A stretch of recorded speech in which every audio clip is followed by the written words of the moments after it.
This is WICR.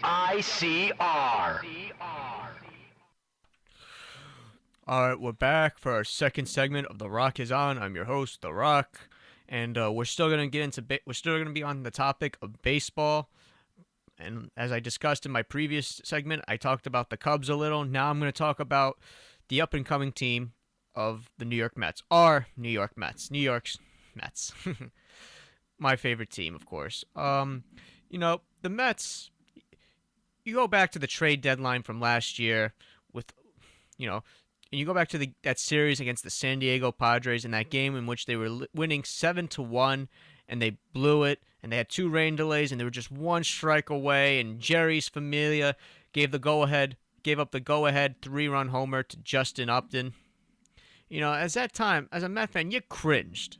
You cringed saying, "Oh, here we go again." The Mets make it a little interesting in July, and then when the calendar flips to August, they're just dead out of it. They're just out of it. You know.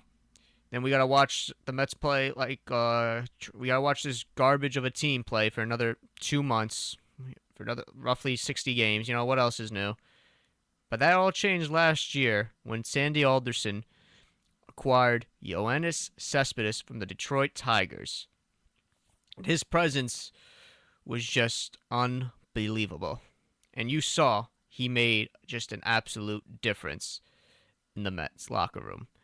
And with the accusation of him, you saw how the team itself just changed. Because the Mets, prior to that trade, were 52-50. And they were an average baseball team at best. They were this team that had phenomenal pitching and just anemic hitting. The hitting, I'll admit, at the beginning of last year, I'd say the first month or so, the hitting was phenomenal because they had an 11-game win streak. They got off to a 13-3 start, and then come May and June, they couldn't hit the side of a barn. This team was lucky enough to get 3 runs. They were lucky enough to get 3 runs in a game. But with the accusation of Yoenis Cespedes, that propelled them last year. And they went 20-8 in August. They swept the Nationals in that 3-game series in Washington, D.C., which kind of propelled them, or kind of,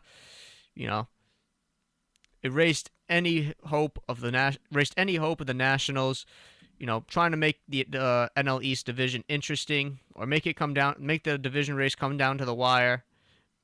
And then come playoff time last year with the Mets, Yoenis, he did pretty well.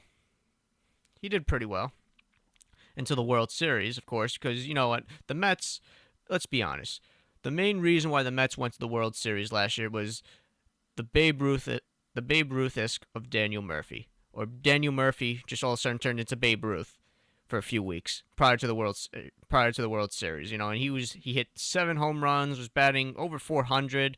The guy was like Superman. You couldn't get him out. And he was hitting off phenomenal pitching too. He was hitting off, he hit home runs off Zach Greinke and Clayton Kershaw, Jake Arrieta, John Lester,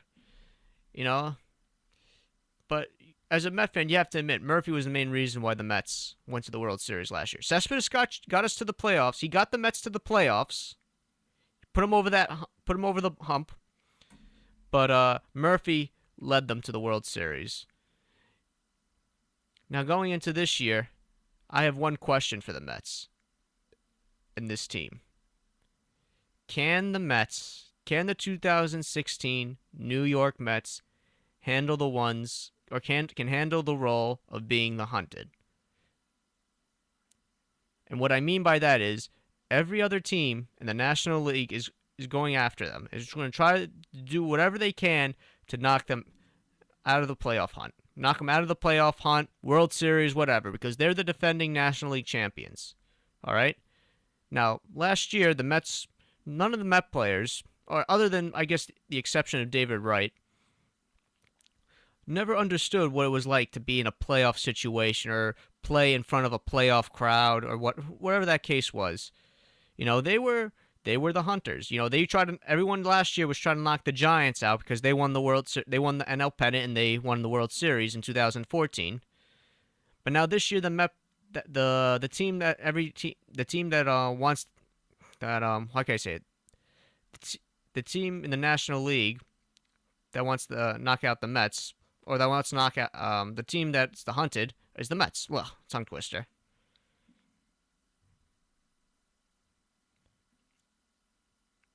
Now I want to know: can the Mets handle it? Can the Mets players? Can guys like Duda, Cespedes, Darno, Wilmer Flores, Curtis Granderson? Can the Met core players handle the pressure of being the hunted?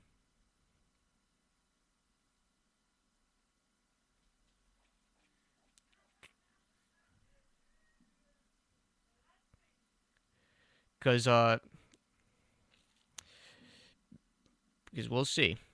Because this team, they showed a lot of poise last year, but the way they played down the stretch, you know, and they overcame some adversity. With Zach Wheeler, you know, ha- getting Tommy John surgery, expected to be back come June.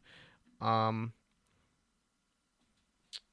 the absence of the captain David Wright, who was pretty much, he wasn't a factor. You have to admit, he wasn't a factor in last year's World Series run to the World Series because he threw out his back. He was dealing with spinal stenosis in about mid-April, and he came back late August. So that's pretty much a 4.5 month span. And you got to give the Mets credit for making sure the boat doesn't sink or keeping their playoff chances alive. But if the Mets can keep their, this is what I think. If the Mets can keep their poise and just, strike adversity in the face and not worry about it and just do what they did last year, I think they will get back to the World Series. Plus, you have to keep in mind they made some key accusations as well. With the accusation of Neil Walker and Asdrubal Cabrera, they improved their defense. They proved a flaw last year, and their flaw was their defense up the middle at the shortstop and second base position. You know, they acquired Antonio Bastardo, relief pitcher. They should have gotten Chapman because then they definitely think they would have been National League favorites, and maybe even World Series favorites as well.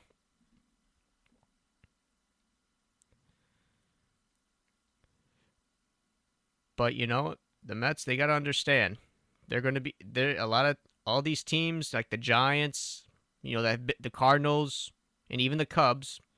Teams like the Giants and Cardinals that have been there before have tasted World Series success and have had World Series success and won multiple championships. They're going to be after them. They're going to be after them, and so are the Cubs. The Cubs got better as well, and those teams got better, and so did the Cubs.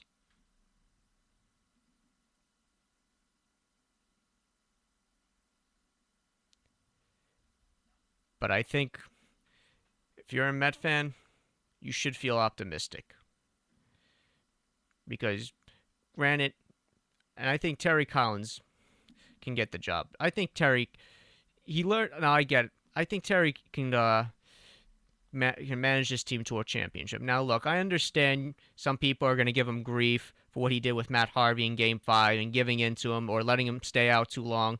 Yes, I knocked Terry for that. I knocked Terry for that. Or you're going to criticize him for taking guys out too early or worrying about their pitch counts or, whatever, or innings pitch or whatever the case is. But I think Terry Collins can lead the Mets to the World Series and they can win the championship and redeem themselves.